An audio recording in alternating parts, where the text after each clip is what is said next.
Just a final point to bear in mind with the core principles, they are guiding heuristics. They do apply universally, but they're always going to be influenced by certain key aspects of the situation, the context that you're working in.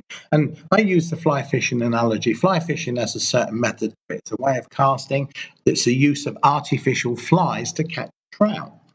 And it seems quite simple. Well, once you've got the technique and you've got the fly on the end, you're going to catch trout. But it's not quite like that because the trout behave differently in different environments.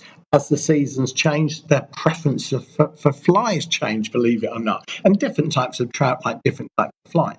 So, whilst there's universal techniques of fly fishing, and I did this for a couple of years, and I could do the fly fishing, but I wasn't terribly good at getting the right fly for the right trout under the right conditions. Now, in teaching, what does that mean? Where's the analogy? Well, firstly, the learning outcomes that students are going to learn will influence the focus of the core principles.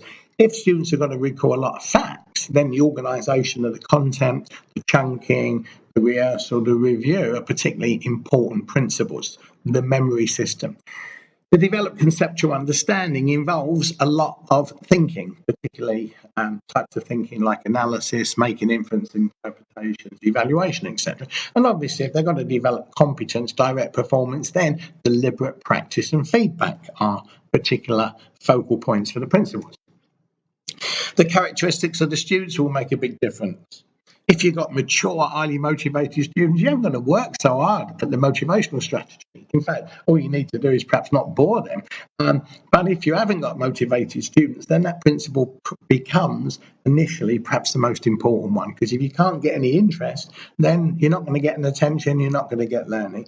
And finally, the learning environment. If you've got lots of resources, you've got a richer way of blending the learning experience. But if you were teaching somewhere out in the outbacks and all you've got is a chalkboard, then that's what you've got to work with.